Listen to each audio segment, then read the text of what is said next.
गिरिनन्दिनि नन्दितमेदिनि विश्वविनोदिनि नन्दिनुदे गिरिवरविन्दशिरोदिनि वासिनि विष्णुविलासिनि जिष्णुनुते भगवति हेशिति कण्ठे कुटुम्बिनि भूरि कुटुम्बिनि भूरि कृते जय जय हे महिषासुरमर्दिनि रम्यकपर्दिनि शैलसुते महारम्यकपर्दिनि शैलसुते। ओम नमः शिवाय। आसुरी शक्तियों का विनाश कर देवताओं के संकट का निदान करने के लिए मां जगदम्बा के अनेक बार प्रादुर्भाव हुए हैं। माता पार्वती के शरीर कोष से प्रकट हुई मां जगदम्बा के प्राकट्य की कथा और उनके चरित्र का गुणगान देवताओं द्वारा माता की स्तुति श्री दुर्गा सप्तशती के 5वें अध्याय में वर्णित है। कृपया वीडियो पूरी देखिए, मेरी त्रुटियों को क्षमा कर भक्ति रस का अमृतपान करें। विनियोग।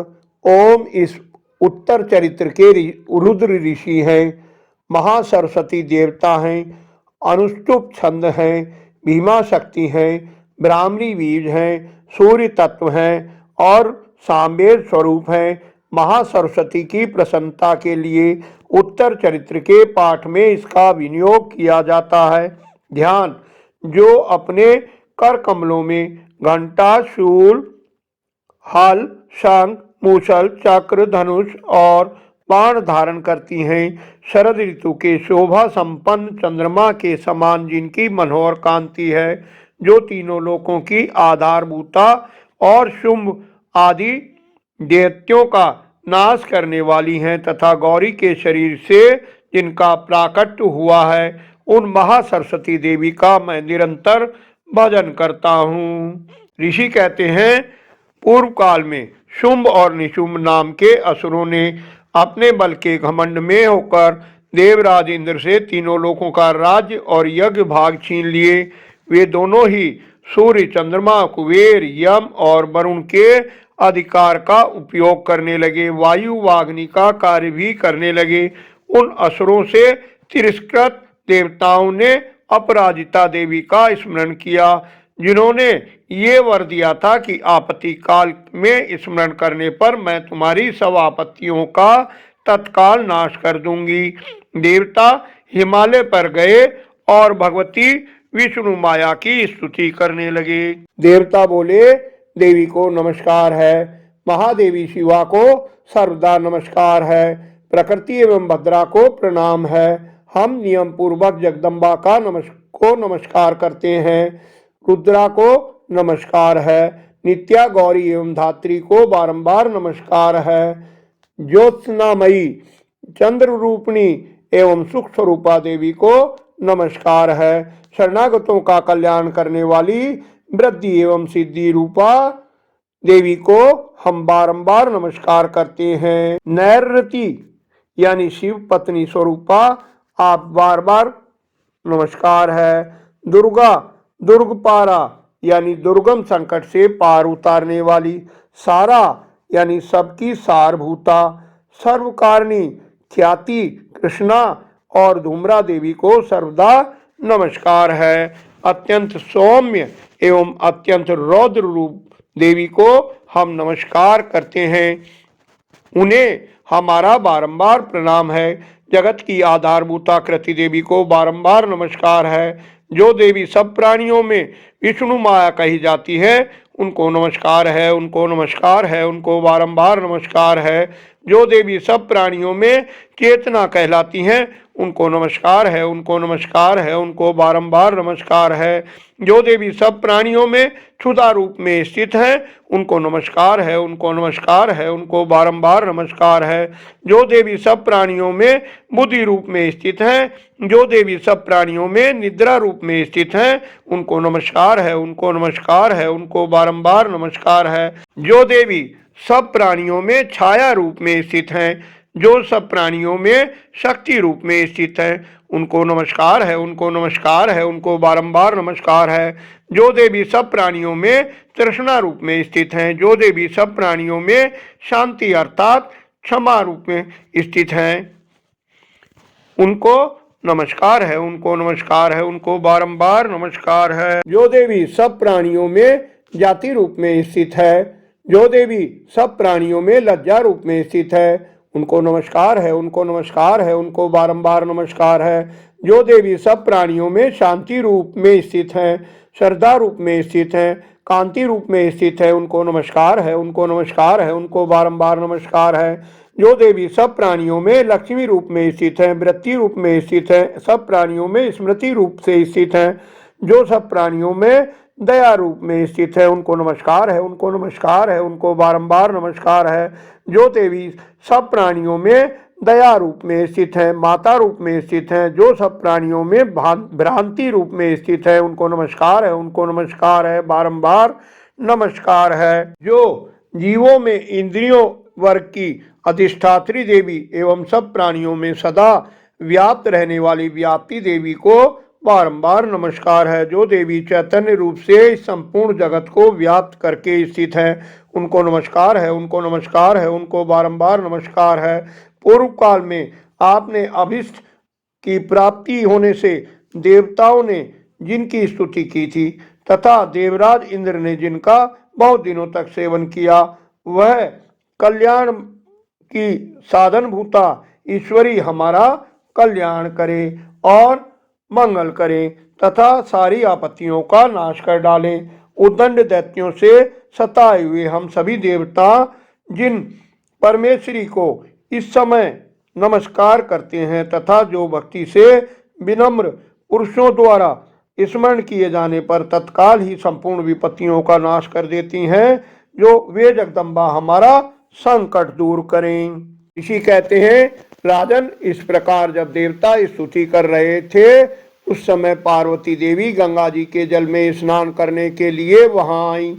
उन सुंदर भावों वाली भगवती ने देवताओं से पूछा, आप लोग यहाँ किसकी स्तुति करते हैं? तब उन्हीं के शरीर को से प्रकट हुई शिवा देवी बोली, शुंभ दैत्य से तिरस्कृत और युद्ध में पराजित हो यहाँ एकत्रित हुए ये देवता मेरी ही स्तुति कर रहे हैं। पार्वती के शरीर कोष से अंबिका देवी का प्रादुर्भाव हुआ था, इसलिए वे समस्त लोकों में कौशिकी कही जाती हैं। कौशिकी के प्रकट होने के बाद पार्वती देवी का शरीर काले रंग का हो गया, अतः वह हिमालय पर रहने वाली कालिका देवी के नाम से विख्यात हुई। उसके बाद शुंभ निशुंभ के भृत्य चंड मुंड वहां आए और देवी के मनोहर रूप को देखा। वे शुंभ के पास जाकर बोले, महाराज, एक अत्यंत मनोहर रूप वाली स्त्री अपनी दिव्य कीर्ति से हिमालय को प्रकाशित कर रही है। वैसा उत्तम रूप किसी ने भी कहीं भी नहीं देखा। सुंदर अंगों वाली वह स्त्रियों में रत्न है। दैत्यराज, पता लगाइए वह कौन है, उसे पकड़ लीजिए, अभी वह हिमालय पर ही मौजूद है, आप उसे देख सकते हैं। तीनों लोकों की सभी बहुमूल्य दिव्य वस्तुएं, मणि, हाथी, घोड़े आदि सब आपके पास आ गए हैं। सभी रत्न आपने एकत्र कर लिए हैं। फिर ये जो स्त्रियों में रत्न रूप कल्याणकारी देवी है, इसे आप अपने अधिकार में क्यों नहीं कर लेते? ऋषि कहते हैं, चंडमुंड से सारा वृत्तांत सुनकर शुंभ ने महादैत्य सुग्रीव को दूत बनाकर देवी के पास भेजा और कहा, तुम मेरी आज्ञा से उससे ये बातें कहना और ऐसा उपाय करना कि जिससे प्रसन्न होकर वह शीघ्र ही यहाँ आ जाए। वह देवी के पास जाकर मधुर वाणी में कोमल वचन बोला, देवी, दैत्यराज शुंभ इस समय तीनों लोकों के परमेश्वर हैं। मैं उन्हीं का दूत आपके पास आया हूँ। उनकी आज्ञा सदा सब देवता एक स्वर से मानते हैं। वे समस्त देवताओं को परास्त कर चुके हैं। उन्होंने तुम्हारे लिए संदेश दिया है। संपूर्ण त्रिलोकी मेरे अधिकार में है। देवता भी मेरी आज्ञा के अधीन रहते हैं। संपूर्ण यज्ञों के भागों को मैं ही पृथक पृथक भोगता हूँ। सुंदरी, जितने भी रत्नभूत पदार्थ देवता, गंधर्व और नागों के पास थे, वे सब मेरे पास हैं। देवी, हम तुम्हें संसार की स्त्रियों में रत्न मानते हैं, अतः तुम हमारे पास आ जाओ। तुम मेरी या मेरे भाई की सेवा में आ जाओ। तुम रत्न स्वरूपा हो। मेरा वर्ण करने से तुम्हें तुलना रहित महान ऐश्वर्य की प्राप्ति होगी। अपनी बुद्धि से ये विचार कर तुम मेरी पत्नी बन जाओ। ऋषि कहते हैं, दूत के यूं कहने पर वे कल्याणमयी देवी भगवती दुर्गा इस जगत का को धारण करने वाली मन ही मन गंभीर भाव से मुस्कुराई और बोली, दूत तुमने सत्य कहा है, इसमें तनिक भी मिथ्या नहीं है। शुंभ तीनों लोकों का स्वामी है और निशुंभ भी उसी के समान पराक्रमी है, किंतु इस विषय में मैंने जो प्रतिज्ञा कर ली है उसे मिथ्या कैसे करूं। मेरी प्रतिज्ञा सुनो, जो मुझे संग्राम में जीत लेगा, जो मेरे अभिमान को चूर्ण कर देगा तथा संसार में जो मेरे समान बलवान होगा वही मेरा स्वामी होगा। इसलिए शुंभ अथवा महादैत्य निशुंभ स्वयं ही यहाँ पधारे और मुझे जीतकर शीघ्र ही मेरा पाणी ग्रहण कर ले। इसमें विलंब की क्या आवश्यकता है। दूत बोला, देवी तुम घमंड में भरी हो, मेरे सामने ऐसी बातें मत करो। तीनों लोकों में कौन ऐसा पुरुष है जो शुंभ निशुंभ के सामने खड़ा हो सके। दैत्यों के सामने भी सारे देवता नहीं ठहर सकते, फिर तुम स्त्री होकर कैसे ठहर सकती हो। जिन शुंभ निशुंभ के सामने इंद्र आदि देवता भी युद्ध में खड़े नहीं हुए, उनके सामने तुम स्त्री होकर कैसे जाओगी। इसलिए तुम मेरे ही कहने से उनके पास चली चलो। ऐसा करने से तुम्हारे गौरव की रक्षा होगी, अन्यथा जब वे केस पकड़कर घसीटेंगे तब तुम्हें अपनी प्रतिष्ठा खो कर जाना पड़ेगा। देवी ने कहा, तुम्हारा कहना ठीक है, शुंभ निशुंभ बलवान और पराक्रमी हैं, किंतु क्या करूं, मैंने पहले बिना सोचे समझे प्रतिज्ञा कर ली है। अब तुम जाओ, मैंने जो कुछ कहा है वह सब दैत्यराज से आदर पूर्वक कहना, फिर वे जो उचित जान पड़े वैसा करें।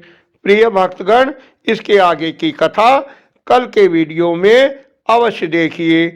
आशा है माँ जगदम्बा के गुणगान वाली ये वीडियो आपको अवश्य पसंद आई होगी। कृपया देवी भक्तों से शेयर कर धर्म के भागी बने। वीडियो को लाइक करें, मेरा उत्साह बढ़ाएं। निरंतर जुड़े रहने के लिए चैनल को सब्सक्राइब अवश्य कर लें। माता रानी आपकी मनोकामनाएं पूरी करे। धन्यवाद। आपका कल्याण हो।